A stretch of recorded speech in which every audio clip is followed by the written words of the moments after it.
What happens to a house when the water drains away?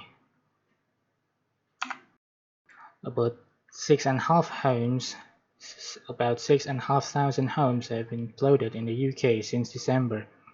But what happens to a house when the flood water recedes? For many flood victims, it's when the water goes down that people hit rock bottom. All the initial bonhomie and community cohesion goes and people are confronted with the harsh reality that their home has been badly flooded, says Mary Donow, who became a flood consultant after her home was flooded in 2000. It's also when the real work starts, she says.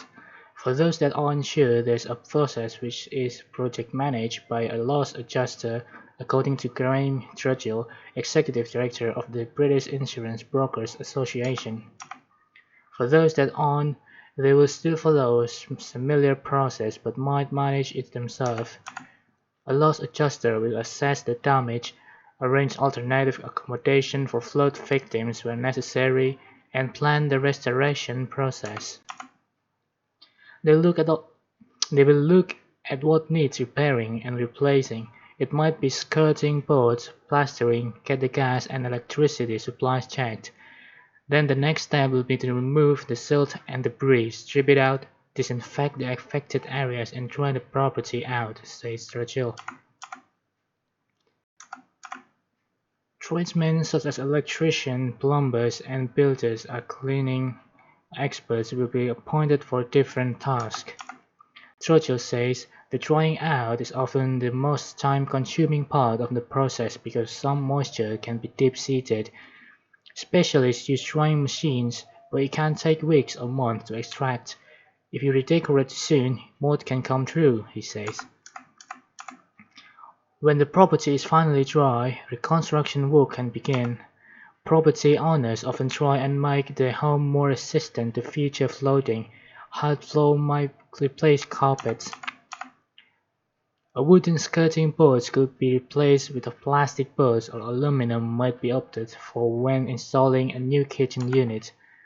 The Association of British Insurers outlines what people can expect from their insurers after a flood, but what are the essential things to consider when restoring a flood-hit house? 1. Walls. Traditional brick or concrete walls will generally dry out well so long as they are clear for ventilation. However, consultant builder Simon Knight from Milton Keynes says the drying out process can take months. Property owners are advised to keep an eye out for cracks in the walls. And brick walls can still contain moisture even after that. Bricks can expand and crumble, or expand and contract. If we get frost over in the next few weeks, there will probably be a lot of problem with that, he says. And brickwork can still contain moisture even after that. Bricks can expand and crumble, or expand and contract. If we get frost over in the next few weeks, there will probably be a lot of problem with that, he says. Wall cavities need to be inspected by an expert to ensure walls are secure and any damaged wall cavity insulation will also need to be removed. When it comes to internal walls, damaged plasterboard and wallpaper will have to go. Holes might also need to be drilled through the plasterboard or dry linings to drain trapped water and aid ventilation, according to Knight. Timber partition may rot if not dried properly. Ireland's Office of Public Works advises people not to redecorate for at least 3 months after walls have dried and repairs have been done. Painting or wallpapering too soon can result in blistering, mold, or peeling, it says.